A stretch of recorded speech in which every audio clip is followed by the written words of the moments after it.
Welcome back to all our international viewers who took a brief hiatus to go and catch up with some tennis. You haven't missed a great deal, I might add, although the approach into the pits by the 97 car was as dramatic as always. Darren Turner is there, and the 2-car Audi is also in here, and he's got company. Yeah, they're one lap apart, but it's our race leader, number 1, Benoit Trillier, from Tom Kristensen, the 2-car. Tom, unfortunately, having lost a lap in the garage. And let's concentrate on our race leader. Tear off strip across the windscreen there. These cars, incidentally, Carlton, as well as those fairly large mirrors on the side, have rear view video, so they can give them some extra view of what's happening behind. Why they need to see behind them, speed they're travelling, I'm not quite sure, but they do have that extra thing because of the fairly limited rearward vision on these cars. Yeah, it's interesting actually.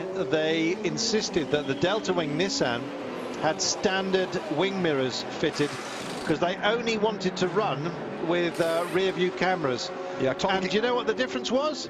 8% in its aero efficiency. That is a huge amount. Because of the lack of any other appendages, yes. Yep. So Tom Kristensen, no tyres, so he got out much quicker, but as we said, he's a lap and not only a lap and 63 seconds down on the race leader. Benoit Trillier, we think, staying on board. He's taking new tyres on. Out he goes. This has been a great run for him and Andre Lotterer, and of course, we only had 2 of the 3 drivers on board that car. That was a busy track. That was an extraordinarily busy track, and they did a great job to actually keep it on there. Now, Milner, don't forget, he'll be on full attack if this is his last lap before he actually comes in. 73 has gone by. Oh, no, no, no, no, no, no, no. Yes, I'm afraid. Let's dip down. I believe it is the AM, the 99 car. This is in the Porsche curves as well. You don't want to go off there. Oh, dear. Oh, it's quite a hard hit. It's taken the rear wing off, so that's going to cost them time even when they recover that car. Dear, oh, dear. Well, there we are. It is 99. Confirmation of that. That's a real shame. We were talking up the possibility of a pro and an AM victory, so we'll, for the time being at least, we'll have to leave it with the pros. Everyone gets ill fortune, don't forget. 24 hours of racing at this kind of pace. You're going to get caught out at some point. We'll have to wait and see what the problem was. Yeah, that car has had delays already. It's not actually in the top 50, which is where our page goes down to. That's the car being shared by the Scandinavians. Well, in fact, it's all 3 Dutchmen, isn't it? It's Christopher Nygaard, Christian Poulsen, and the supremely talented Alan Simonsen. Alan, of course, becoming a father just a month ago. Congratulations on that. But this is one of the 2 factory cars. This is the Vantage V8. Well, I'm sure Holland would like to have them, but they're actually Danish. There you go. Land of bacon. They're both lands of bacon. Did I say Danish? I thought you said Danish. No, you said Dutch. Dutch? Oh, sorry. I did say Scandinavian, then I said they were Dutch. Yeah. Next time you have me taken out the back and shot, Carl. Better for everyone. Steady. Here we are, on board with the number 1 car. It's in P1 at the moment, in the hands of Trillier, and this is a magnificent machine. Hear that?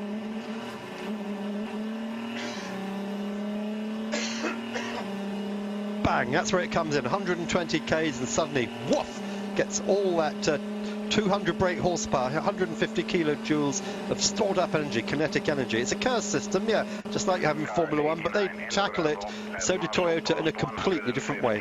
Car 89, 99 in the gravel, Marshall Post 115. Be aware, yellow flags are being displayed.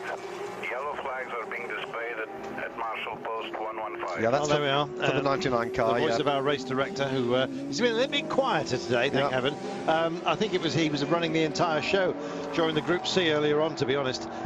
Yellow flag at that Marshall point. Just remember, we told it to first on Eurosport before he did. So, so great battle then, continuing for the GT pros, and it's why they're pros that they're still on the track. The AMs aren't at the moment for some reason.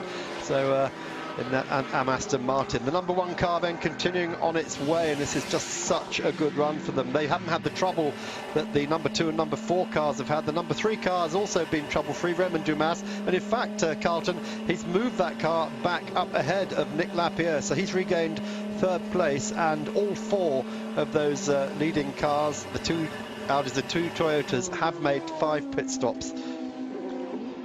So this is all in real time. And there goes the number 8 car of on board at the moment. Oh, look at Sebastian that. Buemi. They've got to be careful, these two. Very, very careful indeed. They don't want to lose position. Well, either of them. That was a lovely take. Different parts of their cycle, of course, and here he comes. You get a much lighter vehicle later in the run, naturally, because of the fuel that you've used. And yeah, some very, very slick work there by Buemi. yes, indeed. That's the 8 car there. I'm just trying to work out what's happening there. That's not for the lead, is it? Surely. No. No. That was the number 1 car. Was it? He went past. We just had a gap thing showing the two of them. Well, so timing's gone down a bit. Just made a stop, Juliet. So carrying a heavy load. Yeah. That's what we're saying. The difference between the vehicles at the beginning and the end of their runs is significant.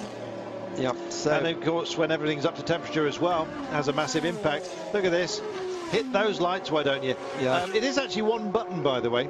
And then the flashing goes. You don't have to keep sort of fiddling away. You can concentrate on the driving. You hit the button and away you go. Yeah, and of course, like all other controls on the steering wheel, so you don't lose distraction fiddling for things on the dashboard like you had to in the old days. Into the first chicane, then now named the. How much of a surprise? Sorry, Mark. Yep. How much of a surprise do you think it would be if Toyota went the distance here and maybe got a podium? That would be a major success, wouldn't it? I think they would earn huge plaudits from everyone. Remember, the car is run by Huda Schoenack of Oreca. Whole Oreca team's behind it. They've got the German engineering that came out of Toyota Formula 1 in Cologne. This is basically a Formula 1 car in sports car clothing. Engines from Japan, super reliable. We know they lost an engine on Wednesday night in qualifying, but Ant Davidson told us earlier they know what happened with that and it won't happen again. So it was obviously some sort of installation problem. But I think it is a fantastic setup, this whole project. And in fact, I saw Mr. Takahashi from Toyota on the grid this afternoon. I just went out and said, I'd like to congratulate you. I think you brought a beautiful car and thank you for helping to save Le Mans this year. Ever the PR man that you are. Yes. I had to. I was wearing the Eurosport shirt. So did he give you a T-shirt? Yeah, I had what you usually after. I had the Eurosport shirt on, so I said that's enough, thank you. And, Mark Cole's T-shirt collection is extensive. Yeah, I'm actually wearing a Eurosport hat at the moment because the sun is so bright in our eyes. I need the peak just to be able to see the screens. We are actually cooking here. So is the battle in the AMGT Pro. See what I did there? And there it is, Milner out in front. But you know what? Fisichella is going to take the lead of this because Milner's going to have to pit fairly shortly. And as if by magic, we dip down. I think they may well be calling them in. Who knows? A 3-car, lights ablaze. Oh, hello. Yeah. Wait. Take him on the other side. Does so, gets away, doesn't interfere too much. So is this an in-run as we're looking for the 74 car? We'll be able to tell you in just a few moments. And we're going to try and have a chat with Jordan Taylor, 73 car, in just a few moments' time. But it's the 74 car that we're concerned with. Looks like they may be on their in-run as we speak, which will put Fisichella in a 51 Ferrari back out and in the lead. The 99 Aston has made it home. And wing mirror damage as he comes by us here, swinging away like a dead lunchbox on a string, I'm afraid, bashing against the side of the car.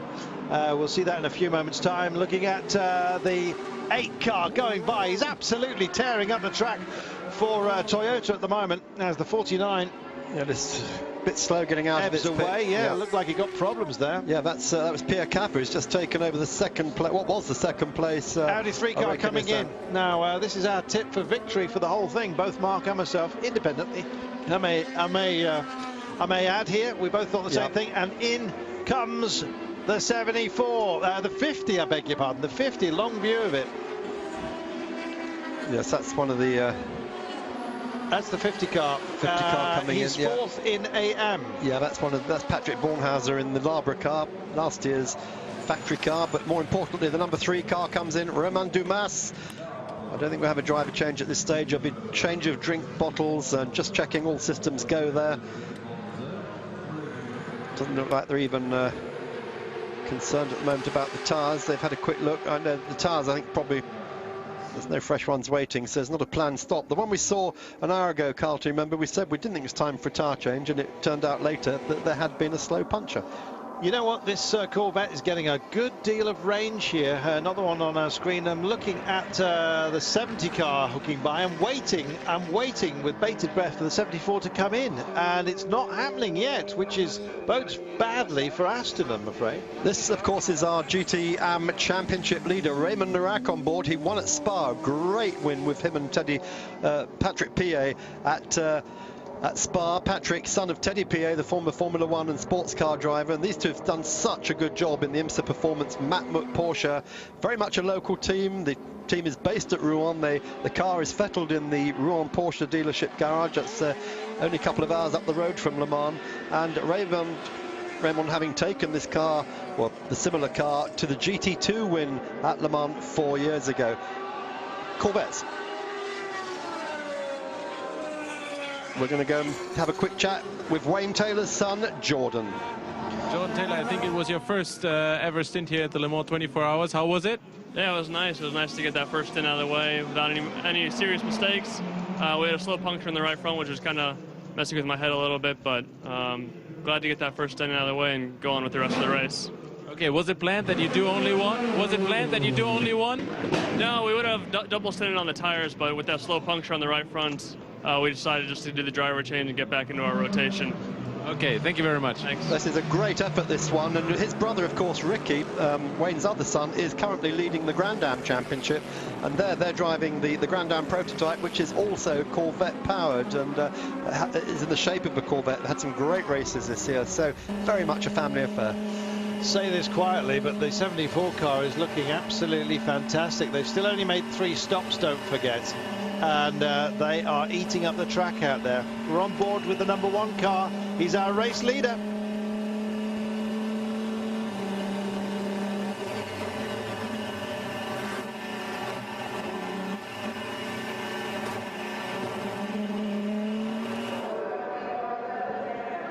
What a shame we went away. Just that moment when they hit 120 kilometers an hour, that's when all the kinetic energy kicks into that front wheel drive. We'd like to have heard that, but you could hear yourself just how quiet that was going through the Ford chicane there. It's extraordinary. Spooky.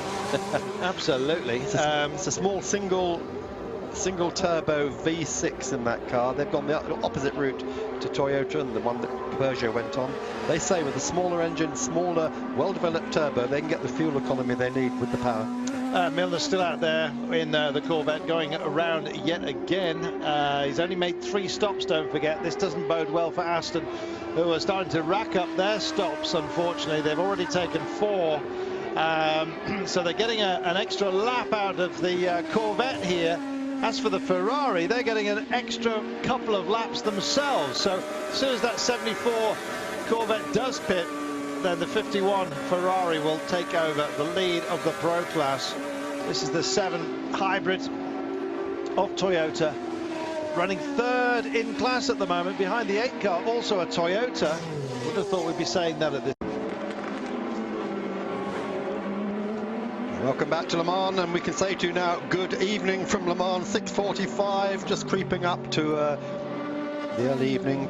Most of you probably just thinking about going down to the pubs or restaurants or clubs. Don't stay here, because this race is getting better by the lap.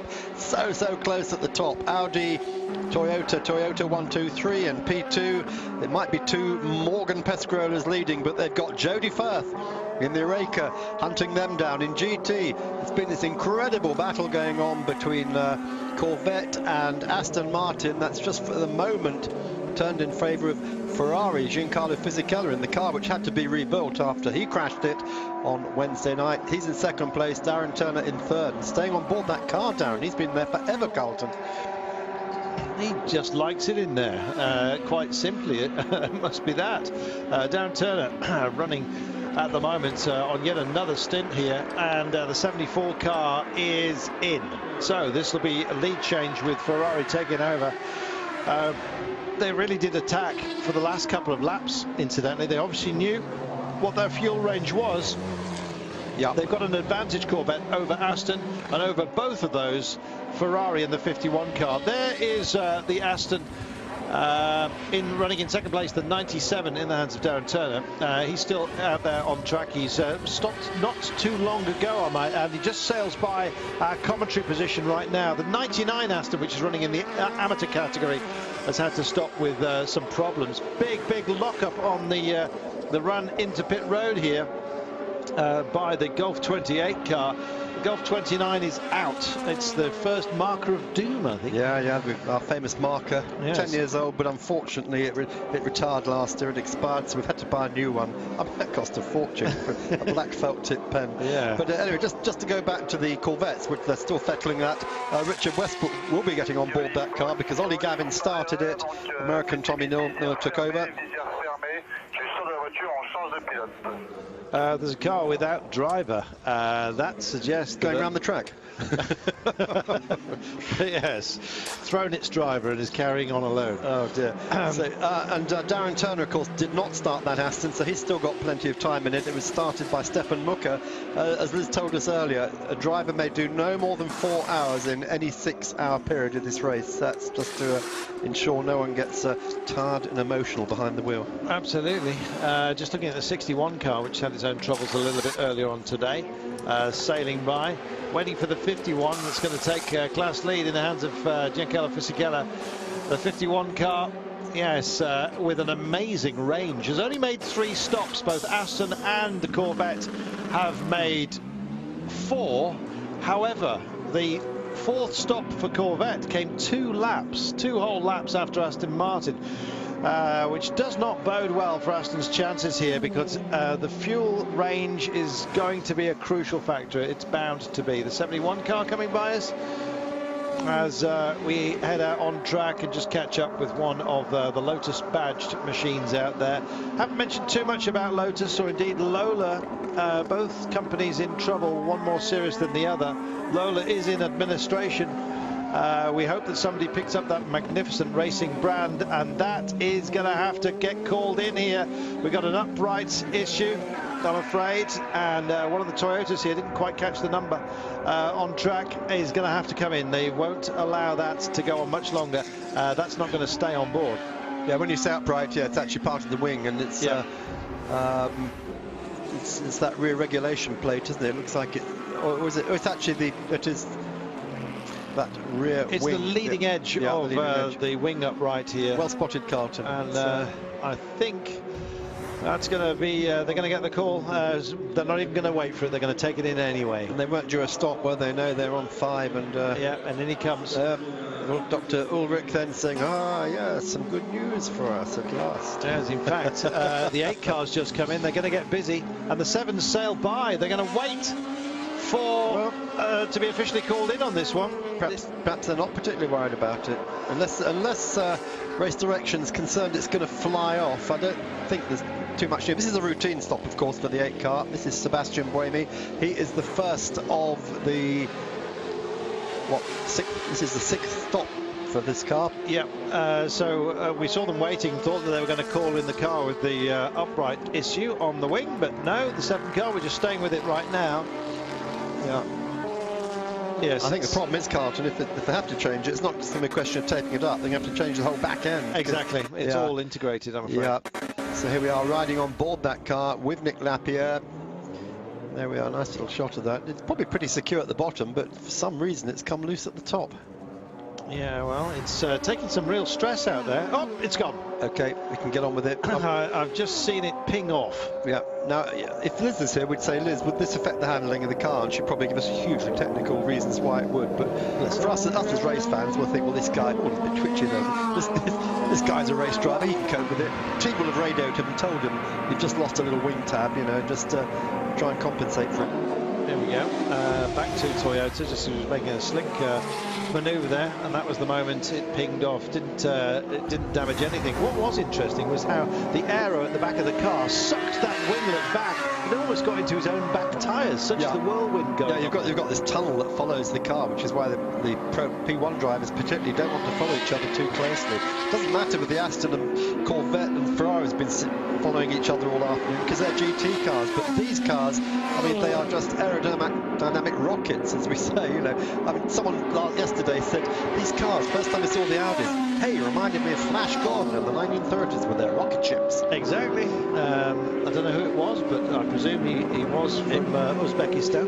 Yes, exactly right. Name something The accent gives it away. Something named like Ratbor or Borat. I can't remember what it was, but anyway, here we are. 58 cars just come in, by the way, for luxury racing. And a lot of people tipping luxury to do a job here. There in at the pits. Hope we can get down there. I wouldn't mind seeing some more GT changes actually along the way. We're sticking with the Bath, and well, we do get downstairs, which with the 67 here. Well, they've got a bit of a problem there, haven't they? This is a headlight change, I think. It certainly looks that way. Yeah. Full pod to be dealt with. It's not just a bulb for 14 shillings. That's a new money. Yeah, it's a very pretty car. Just going through the picture, that number 30 car. We haven't actually seen a lot of that this afternoon, have we? But that is the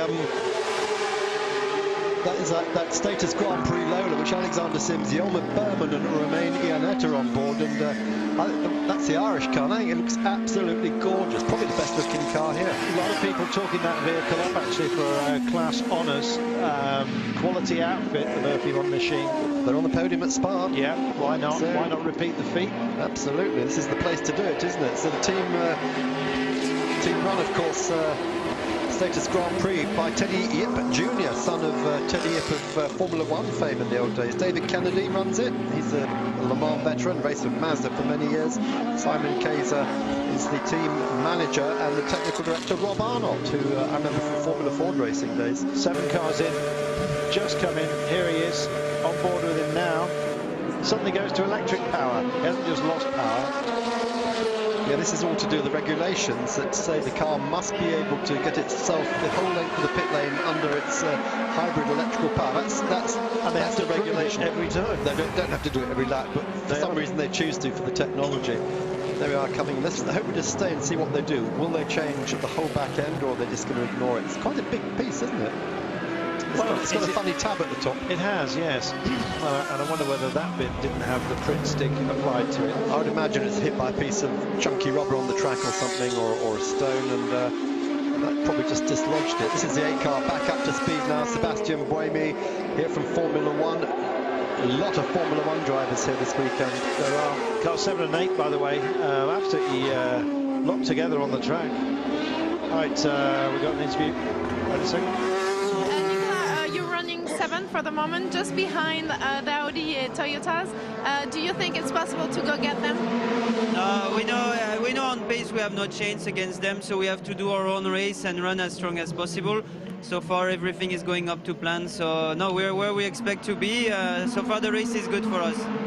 Is the car running really good with the setups? Because we saw many cars change because the track is changing a lot. Well, it's obviously difficult, but so far my teammates don't seem to complain so much, so we're pretty happy. Hopefully we'll stay the same for the race, the rest of the race. Thank you very much. Thanks. There we are, another son of a famous man. It's all very well having a name that can open doors, but you do have to stand up and be counted once you step through it, and there's a man who certainly has. Same can be said for Alex Brundle, Martin's son. They're racing in the 42 car, don't forget, with Lucas Ordonez, a man who was did all his racing on electronic games, got part of the GT Academy. This is sponsored, amazing. Came through last year, got himself a podium finish, and yes, who knows what might happen this time by with the 42 car. It could well be they're heading for victory. People talking them up. Radio Le Mans, I know, very, very fond of that 42 car, and talking of it as potentially a class winner. It's hugely competitive, by the way, LMP2. Right now, though, camera's just loving the action of the P1s. It's Trullier and the number 1 Audi that are in the lead, with the Toyotas of Buemi and Lapierre nipping at his heels. You just said exactly what I've been thinking all weekend. The cameras are in love with this car, aren't they? This beautiful blue and white. When they announced the program, cars are red and white. All the posters around Le Mans red and white. The cars arrived through the test day, blue and white. How clever was that for marketing? We're going to take a quick break. Carlton Kirby, Mark Cole, will be back in a moment. Welcome back. Toyota's having a bit of a party at the moment. They're in positions 2 and 3. There it is, as if by magic. obviously our graphics people were thinking exactly the same thing. They're not our graphics people, incidentally. It's what we're provided with by the organisers here. But yes, they are having a superb run. It's 8 and 7. That's how they stand on the track. That's how the numbers are running in positions 2 and 3 at the moment. Bouet and Lapierre, and they have done an outstanding job of taking this to Audi.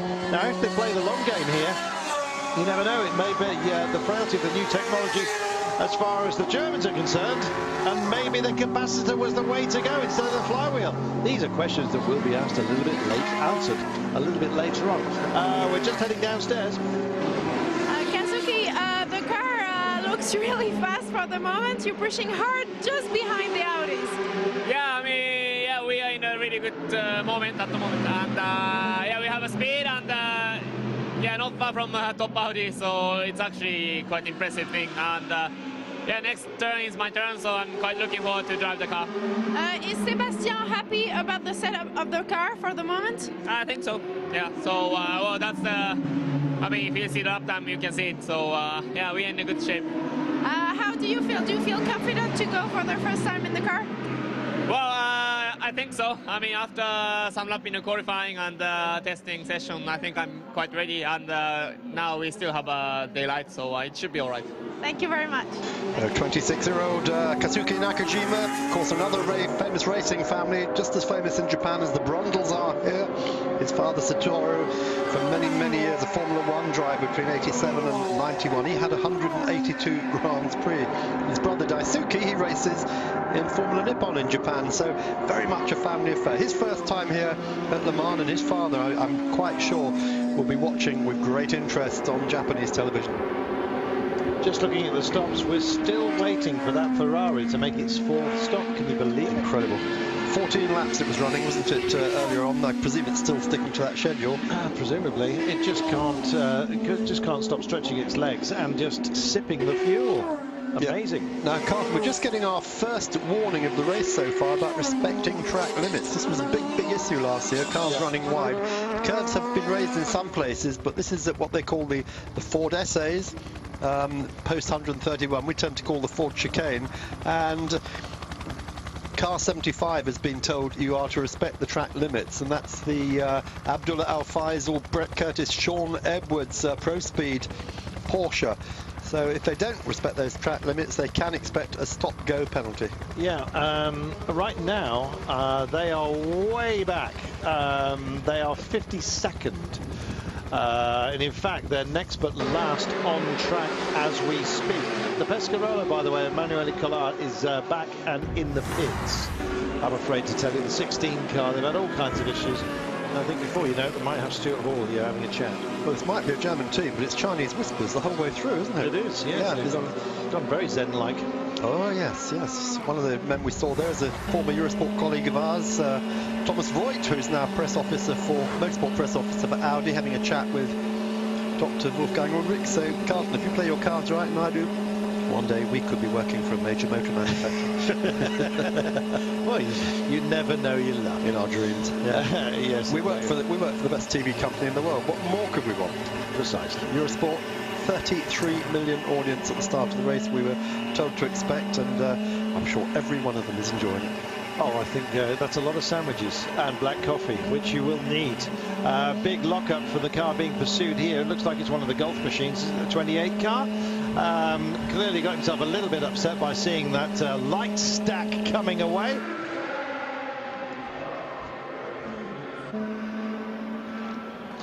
Dindo Capello about to speak to us from Audi number 2. That is it's running in 5th place and is not the last placed Audi. Let me tell you, Tom Christensen is out there at the moment, in the 2 car. Yes, the 4 Audi is running in 6th place. And I'm just wondering whether we did ask the question from Justine whether the 12 car has got any ambitions of beating some of the big boys here. There we are. That's in super slow-mo, so you can imagine how that strobe really does that job at full speed. Liz says that you can't see it with the naked eye. It's just too fast, but it's being slowed down. 49 car in trouble. This one's, if it wasn't for trouble, it'd have no trouble at all, as you've said before. This is the Argentinian run, Picom Oreca Nissan. And just going back to what you were saying about Trulli, Carlton, he has just popped in a 3:28, so he's getting close to his own fastest lap, which came on lap 5 of this race. We are now on lap 67, and he's just done that, the fastest lap of anyone out there, certainly in the last 2 hours. Most people running 30s, and he's increasing that gap. It is now, last time we looked, 63 seconds over the best of the Toyotas. I think they're feeling a little bit bullied by Toyota, and they're starting to put the hammer down maybe a little bit earlier than they'd hoped here. Just looking at the stops that they've had, Trulli has been in 5 times. It's 6 for Buemi and Lapierre. So it makes you wonder whether he's going on the attack, because it is his in lap fairly shortly. As soon as that happens, then it's going to be Toyota 1 and 2 on the board here. He's got 1 minute 10 seconds to play with. He can get in and out as long as he's not changing tyres. But remember last year, this guy Trulli, Lotterer and Fassler, it was just them against the whole fleet of Peugeots after we lost McNish and Rockenfeller, and they rose to it. They just pushed harder and harder, and as the race went on, they went faster and faster. It's required. No question of backing off. Absolutely. The 16 car stays in the garage, I'm sad to tell you. So it may well be that we have the lovely Stuart Hall coming to join us a little bit later on. That's our gain, is Pescarolo's loss, I'm afraid. Liz Halliday's about to rejoin us, and maybe she's caught up with Stuart. We'll find out in a moment. And no, she's shaking her head. No, she wasn't. No. She said, I'm not going to go near that garage. No. Not a safe place to be. It was Vol-au-vents only were on Liz's mind. Vol-au-vents at dawn.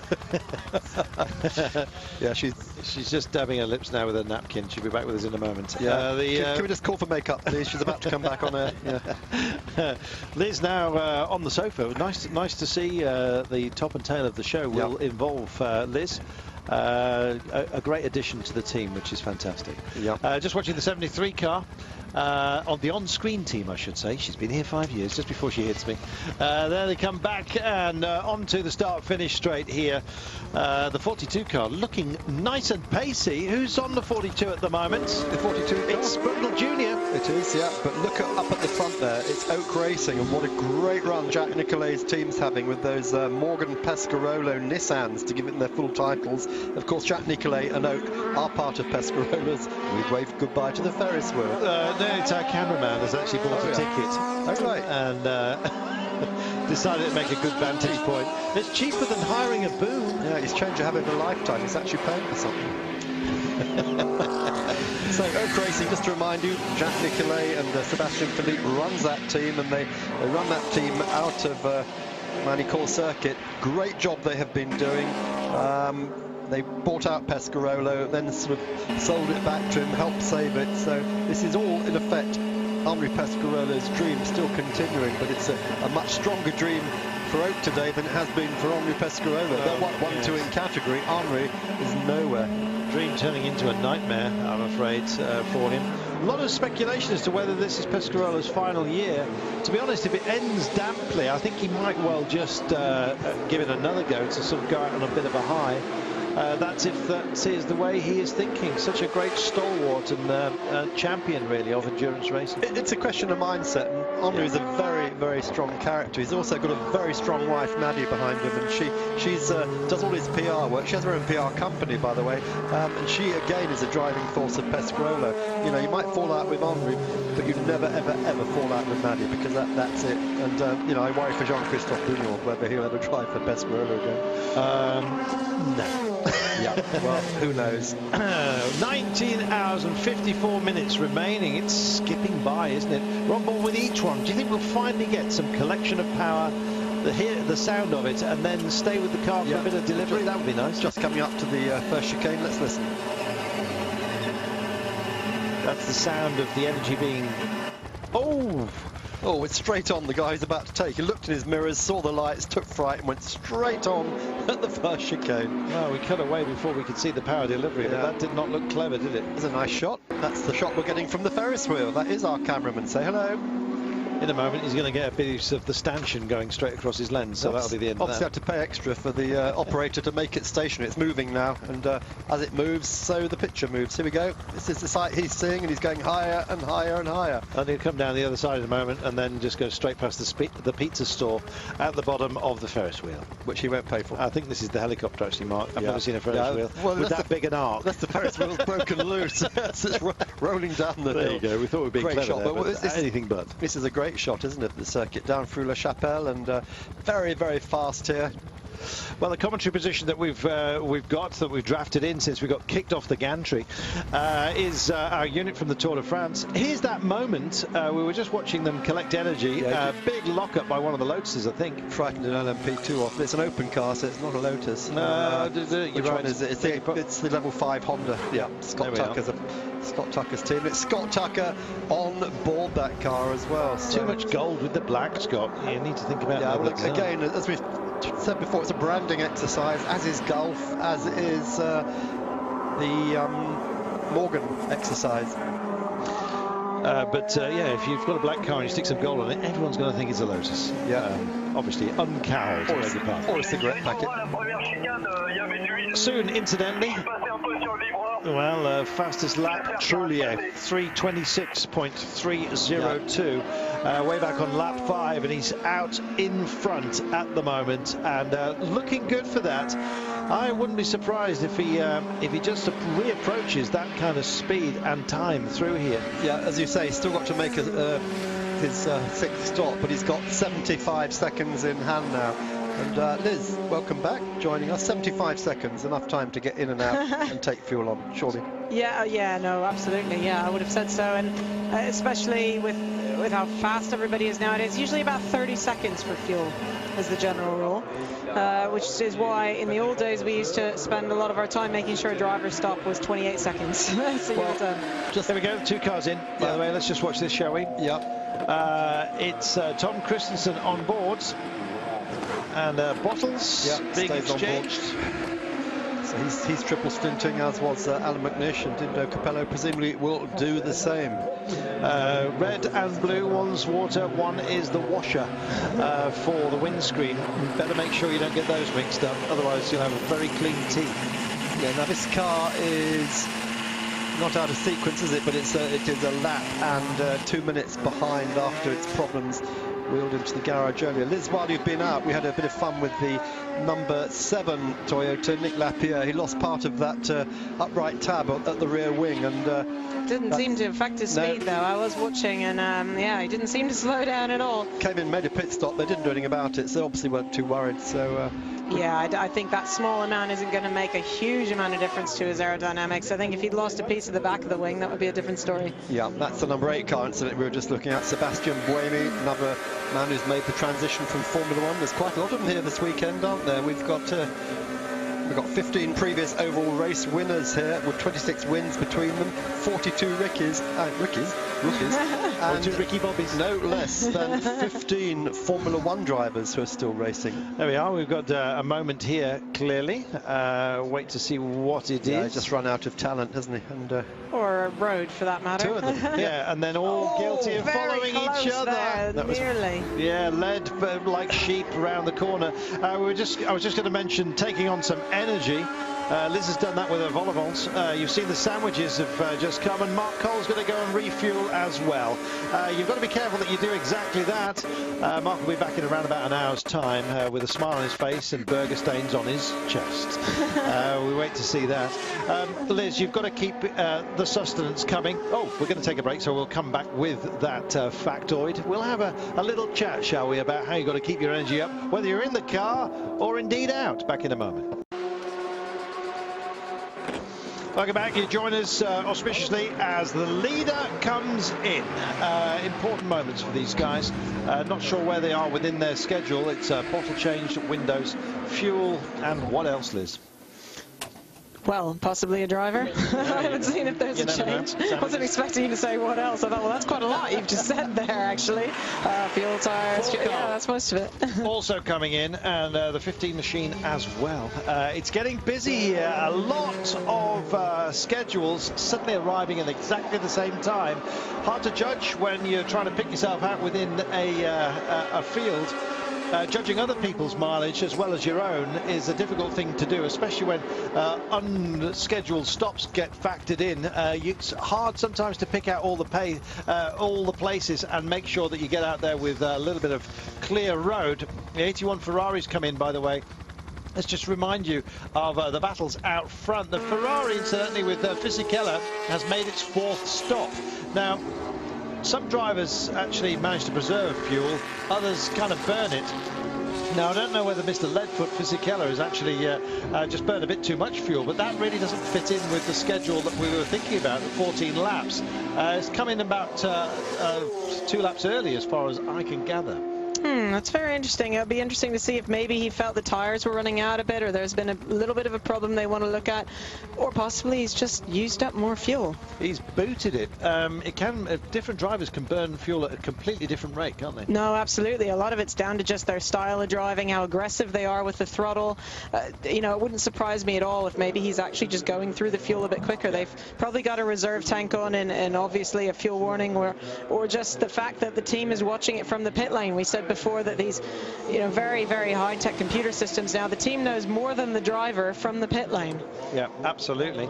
Now, a man we should talk about is Richard Westbrook. Check this out.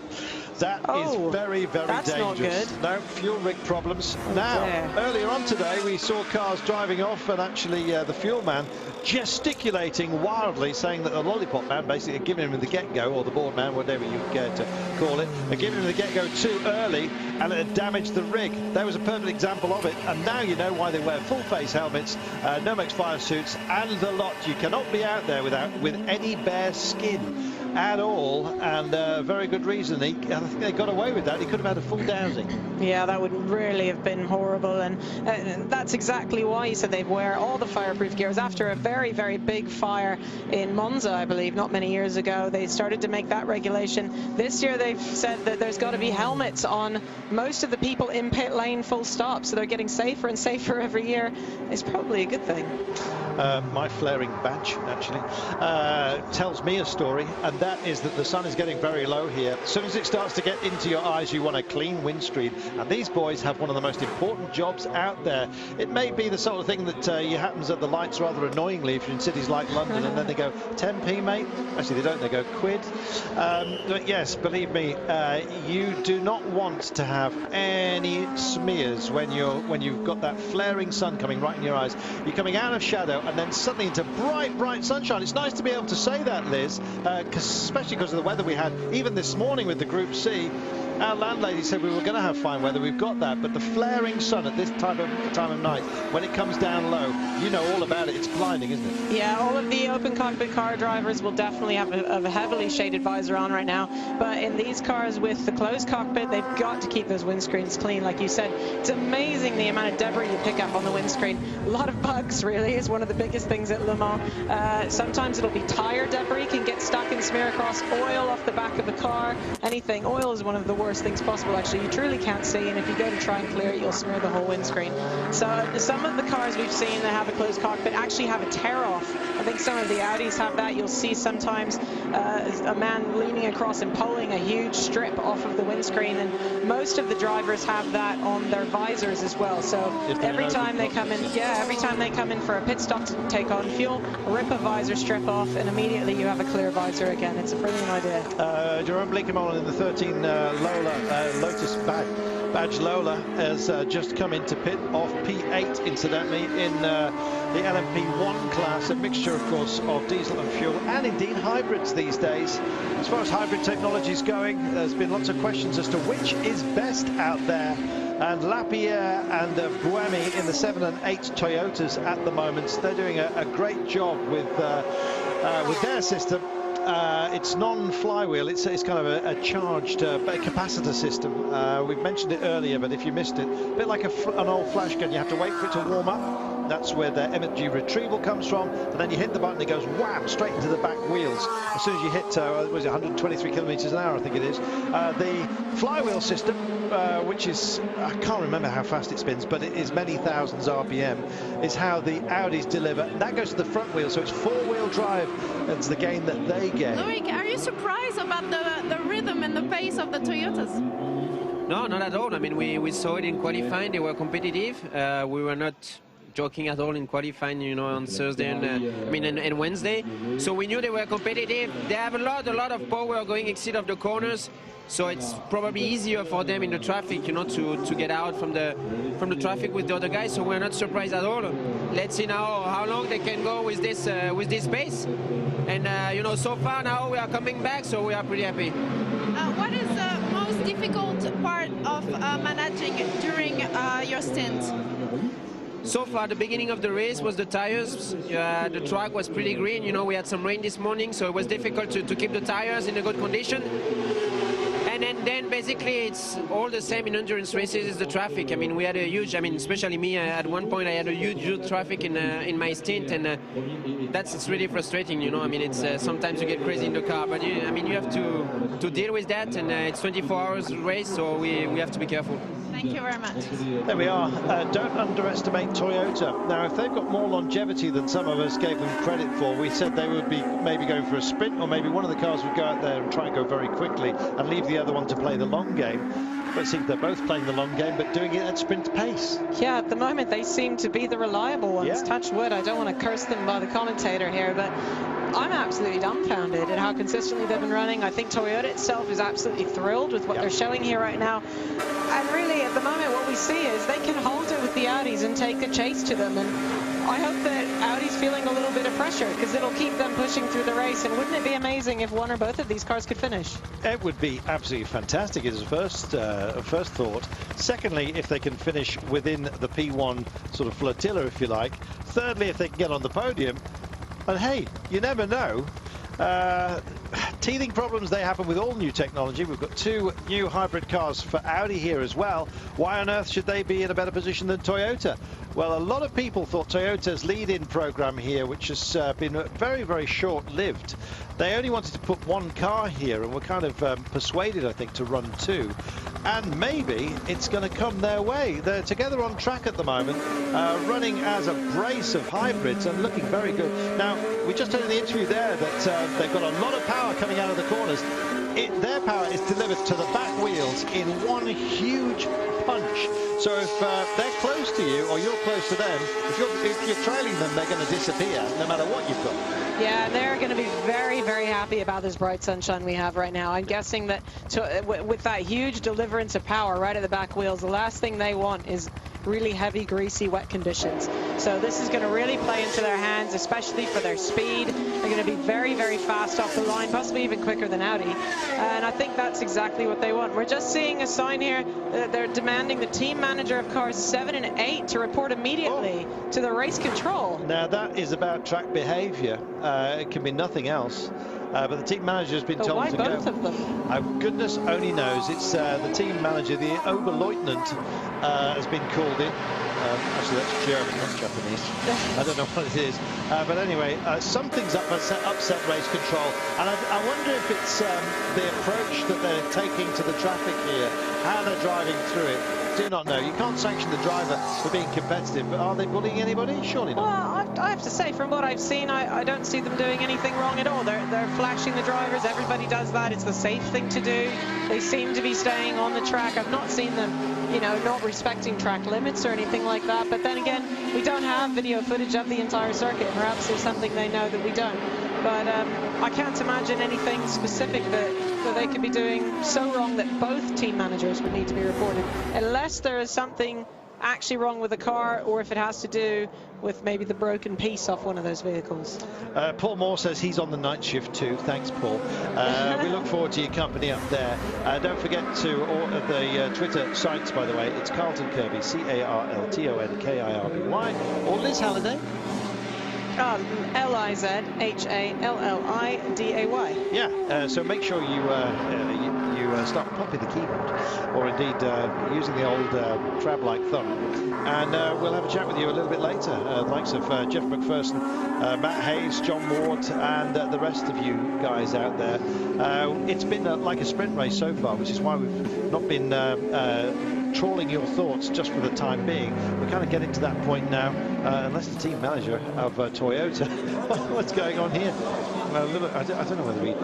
They all look a little bit confused. They do, a little bit confused, and they concerned. Well, it would be a terrible thing if it's just kind of style infringement that's the problem. It's going to be something more than that, surely. Not quite sure what the issue is. I'm wondering if they want to discuss the upright that fell off the vehicle. That's what I'm wondering.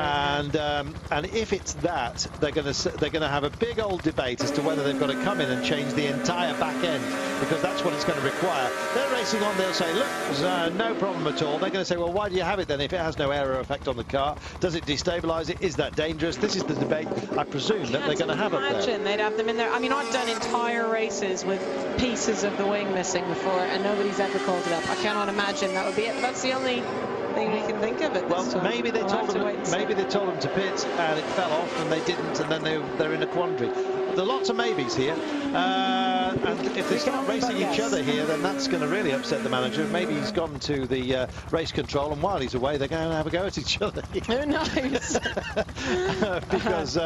because team orders are in the bin right now. Look at this, wide-eyed. They certainly are. Yes. Well, if any of you out there find out before we do, please let us know. We'll keep tabs on it for you. Yeah, we're getting this lovely tracking shot here today. They have spaced out a little bit. Got any questions that have won their way in on Twitter? Oh, I do. I have such a stack. I had to charge my phone while I was away. I'm digging through. Thank you to everybody for sending me so much stuff. I'm doing my best. Nigel says if this Aston battle continues, they're going to write a book and make a movie about it. I think you're possibly right. They're doing a fantastic job out there.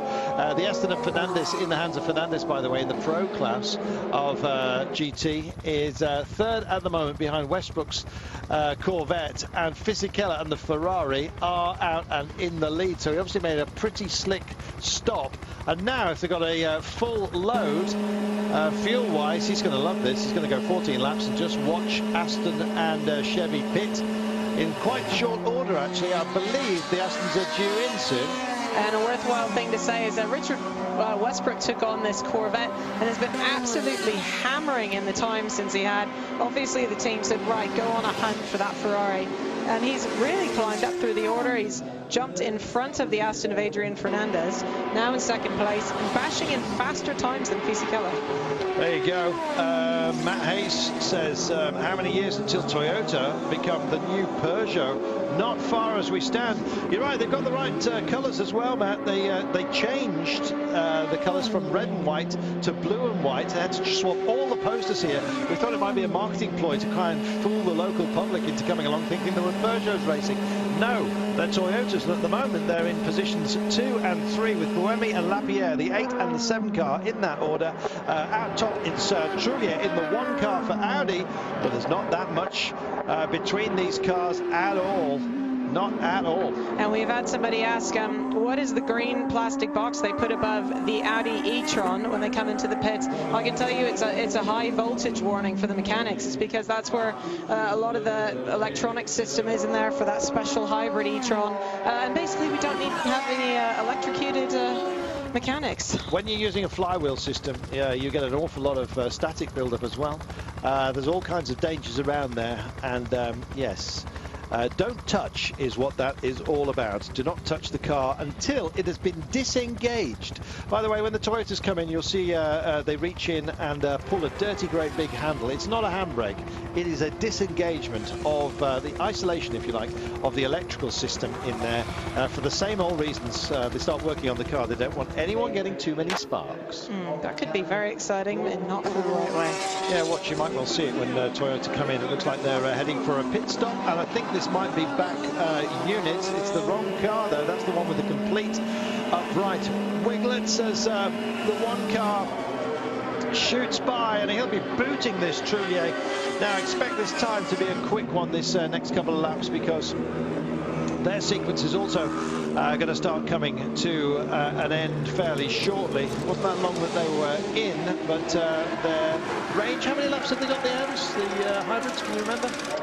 Oh, I'm not sure, actually. We'll double check. We'll double check with Mr. Shaw. In the meantime, yes, absolutely, be coming back on. I think they are pitting near enough the same as the Ultras, which is interesting. We all were sort of wondering, are they or aren't they? Is the fuel difference going to be anything off? But it's very similar, which is what they planned on, I think. Yeah, exactly.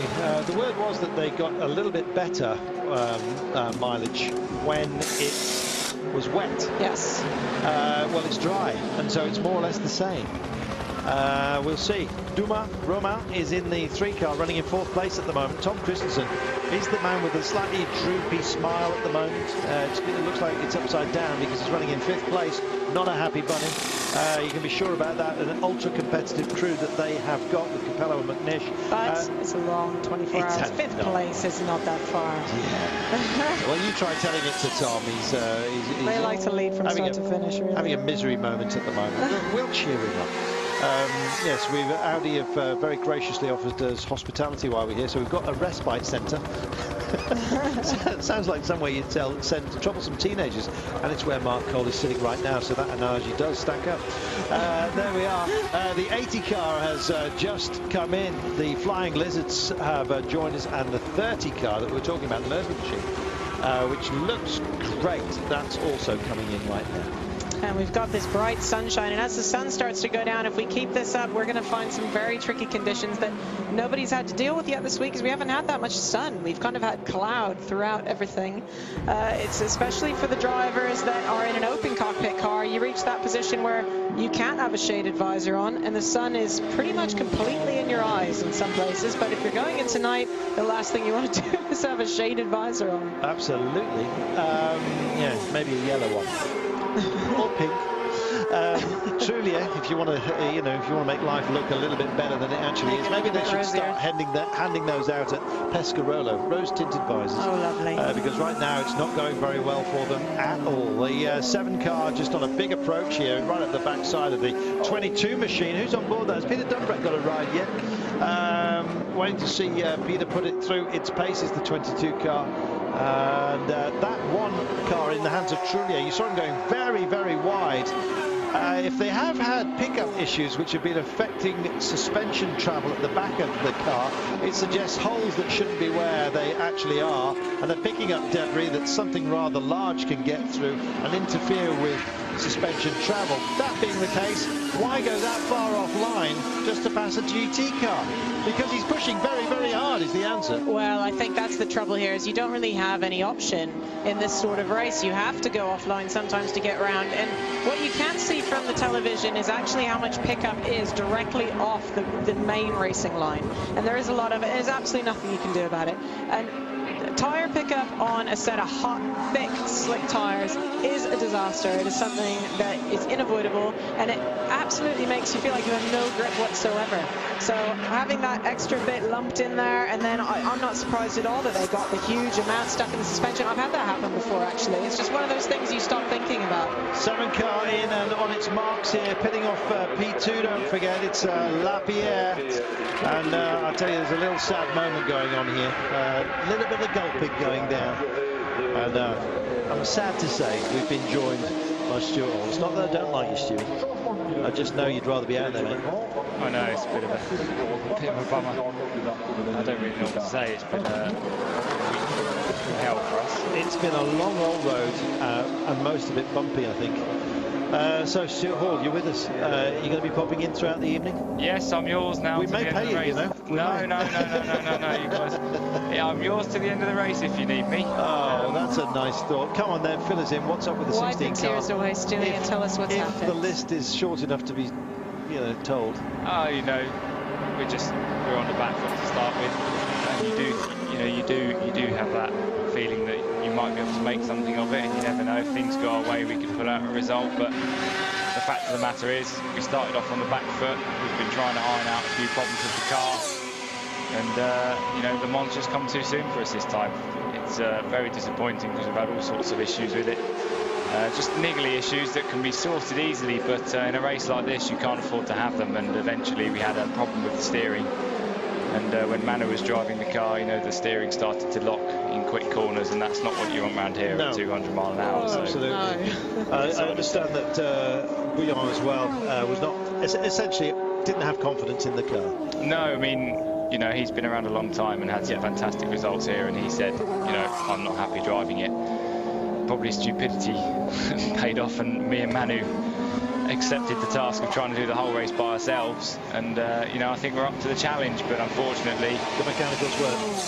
Yeah, we've got Sebastian Buemi coming up in just a few moments' time. In fact, he's here right now. We'll have Stuart Hall again in just a few moments' time.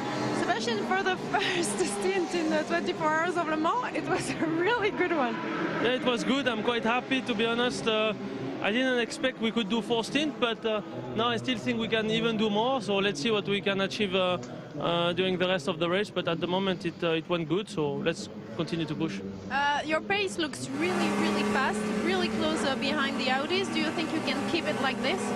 Obviously, if the car can survive, I'm sure we can continue like that and continue to catch them. But I think we've got to concentrate a lot on the reliability, and maybe at a certain point try to be a little bit smoother with the car. But let's see what we can do.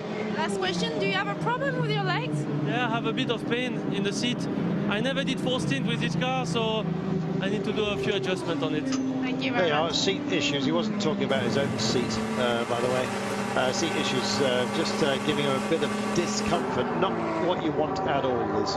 No, and quite often a lot of the drivers will go through that sort of pain, and you'll feel it in about stint 1.5 and realize that you're just going to have to power on through. I'm sure Stuart knows how that goes, where you're cramping up and you're thinking, well, I'm just going to have to man up and deal with it because there's no other option. No, I was expecting that today, to be honest. Manning up. We've all been there. You've done plenty of that, mate. Well, it's good to have you on board, Stu, but you know that we'd all prefer you to be out there and competing. Look, next time, mate, you've done it. You've been 4th once. In fact, you've been almost podium. You've been out of the race, and now in it but out. Yeah, no, it's... You're running out of options. We'll take a break. We'll be back in a few moments' time. Yeah, I reckon it must have been. I don't know, is he hidden? Welcome back, watch this. That's the 3 Audi. Now, I've no idea what failed there, whether it was brain or mechanics. Let's have a look, just straight on. Just lost it at a crucial moment in the curve, approaching a slower vehicle, hit the brakes, destabilized the car, and whatever went at that point. Bang. The 3 car is in, frantic activity back at Audi. They're all getting ready, but that car does not look like it is moving for the time being. They've tried to push it out to get into a position where he can actually do something. He doesn't want to leave the vehicle, and it's the, 30 feet rule, is it? Can't go that far away. He's going to try and see what he can do himself, but he's a long way from where he needs to be here, ripping off the bodywork in disgust here and frustration. As you can see, he's going to try and take it off, that's the best thing for him to do, is get it off so that he can drive the thing back, because you can't drive it back when it's underneath the car. So rightly so, fast as you can, get it back in the garage, get that thing moving. Stuart, how much anger is he carrying here? I think I don't need to tell you how much anger he's carrying. I think that is very annoying. All right, yeah, put it another way. Is it his fault or not? Yeah, I think it was actually.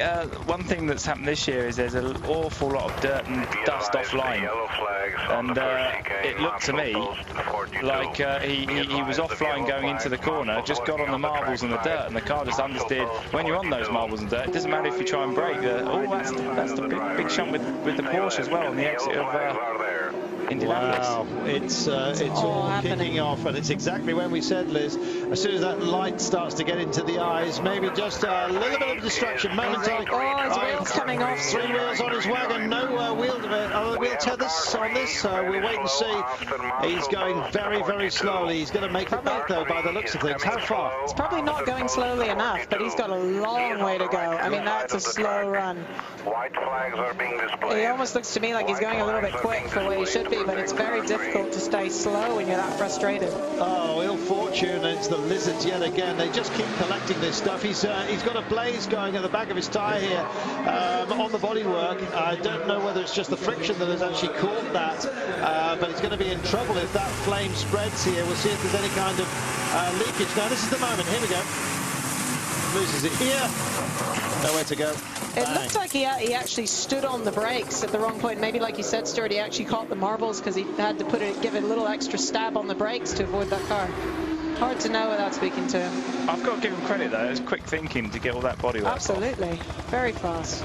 And here he is. He's slowly but surely making his way back with the 3 car. Now, this will be a comeback. Those stories have been told before, and he's trying his level best to get back. The white flags are flying here, and the Lizards are in trouble again. Back off the road. This does not look good at all. And this is the one this is Seth Neiman currently leading the amateur category.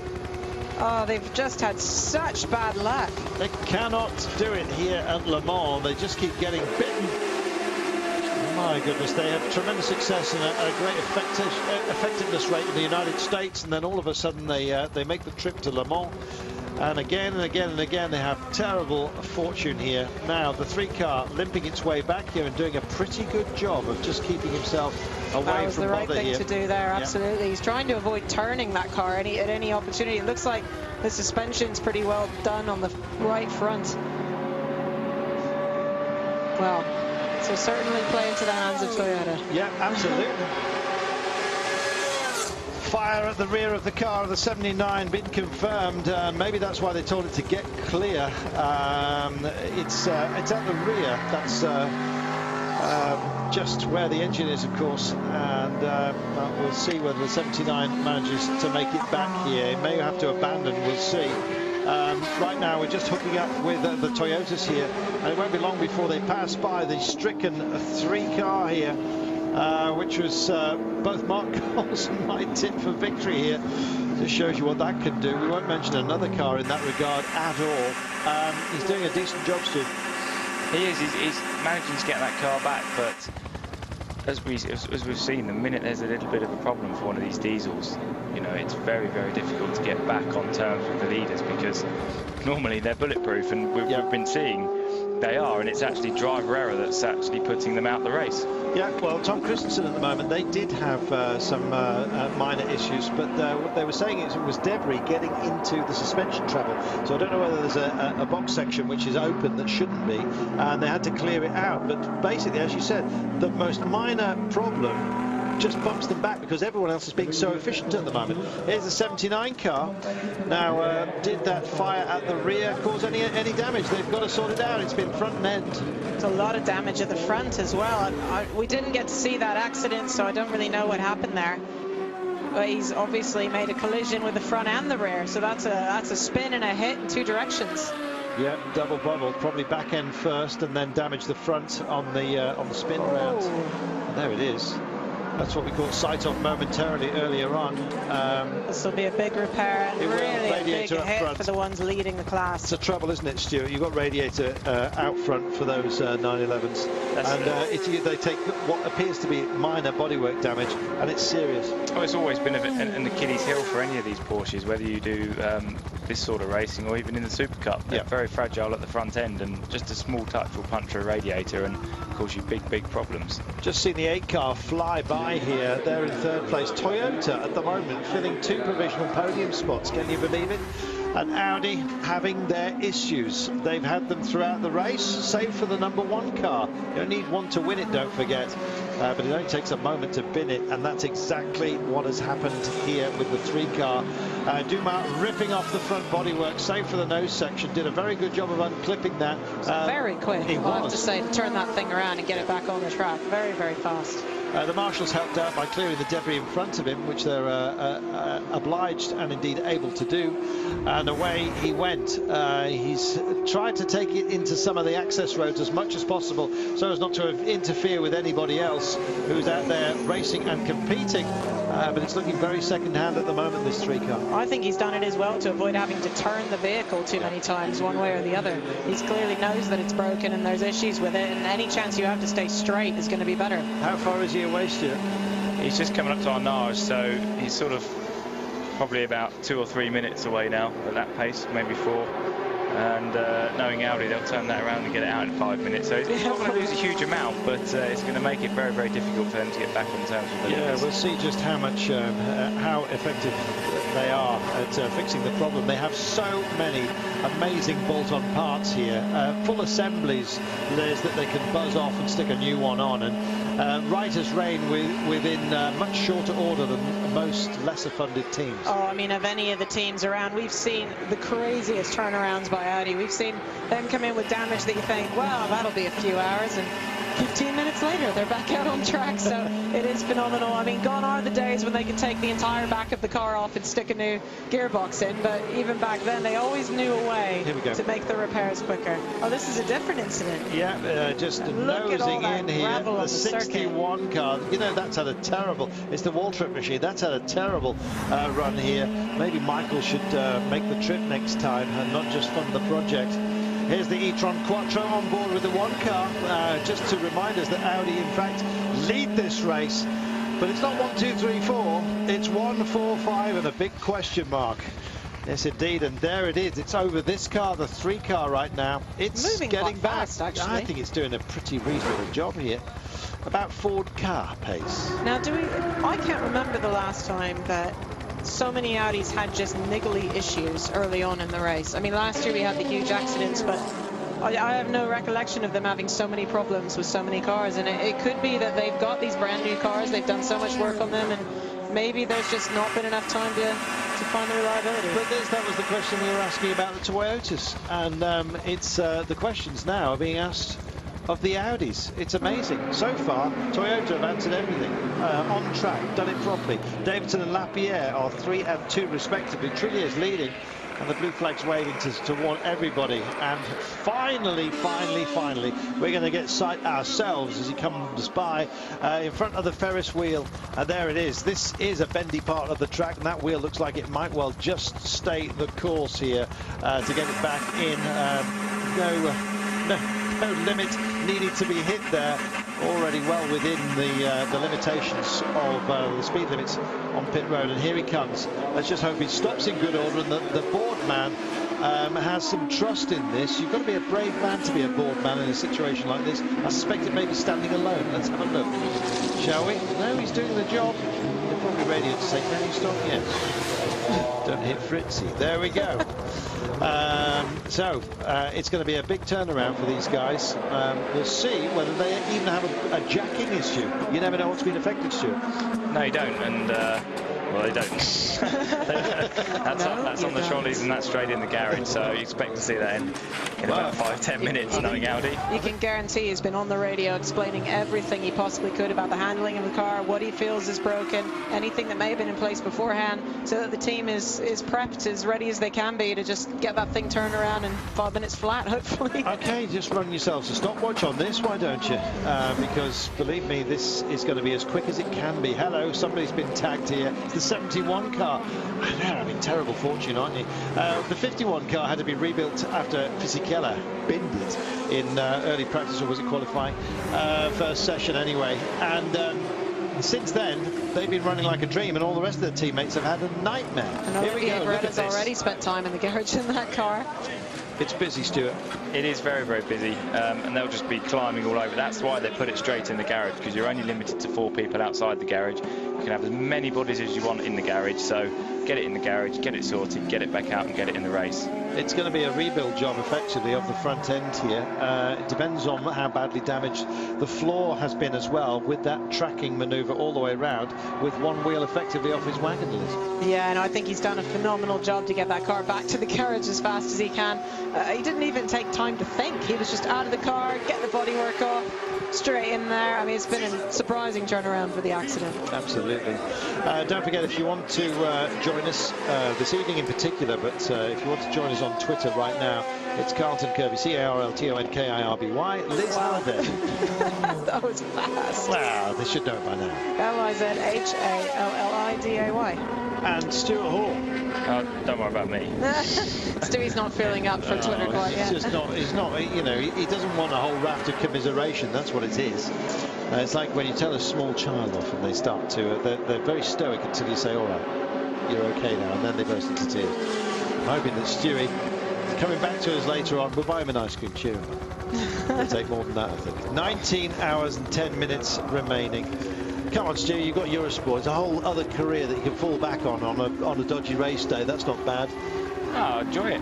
It's good. I tell you what, although the view was very, very good last year, it's not so bad here. We've been saying we prefer it. I'll be on that Ferris wheel later. Make sure you wave, Stewie. Make sure you text us and wave. Maybe even take a little picture. Yeah, it's going to have to be. What you do here is you get a great view of how much curb cars can take going through the two chicanes, and it's very, very obvious that the Porsches of Leica are able to take so much more curb than most other cars. They are getting airborne. The Felbermeyer 77 car was actually getting skied every single time they came through here. That's how committed they are. I mean, just check out some of these guys. Got the Murphy car coming through right now. Status. I beg your pardon. Thank you very much. I think I probably said that wrong earlier on. Getting used to being corrected. Yes, absolutely. But what's interesting was when the race started, you could see that everybody was a little bit like, ooh, started Le Mans, a little bit careful, a little bit and now they're all just like flat out over the curves. Bang. It's back to qualifying now. Yeah, well, we've got the track rubbered up right now. It was almost green, I think you might say, after all the rain that we had this morning in the Group C. Some very, very expensive Group C cars got themselves into all kinds of trouble. The Old Spice machine, it disintegrated like a bottle being dropped onto bottle of the good old stuff being dropped onto a tile surface. Unfortunately, the bill slightly more than a bottle of the old smelly would have been. Yeah, it's a very expensive vehicle meeting its demise in Group C. Gave nobody any pleasure whatsoever today. Thankfully, this has been dry. We've got the track rubbered up, and it looks like we might have a dry night as well, which is absolutely remarkable, especially with some of the big old clouds that we had hanging around. But I've got to say that the 3 Audi at the moment is deep in Repair City, which is their garage at the moment. You almost can't see the car for human beings, and nobody's getting in each other's way. That is commendable. It is. These guys are very well drilled about what they're doing. They know what to do. They've practiced it hundreds of times. And as they're doing that, the number 2 Audi of Tom Christensen's just coming into the pits. We just saw him attacking the white line as he came past us like a man possessed. Those guys are really wanting to make up for what happened to them last year. They really want to win. Alan and the guys, you know, they want to make it right, and they've had the odd little niggle. It's the other e-tron out front at the moment, but there's still 19 hours and 7 minutes to go, so anything can happen. Quick note for our international viewers. Wherever you happen to be, it looks like there's going to be a channel change coming up in just around about 30 seconds time.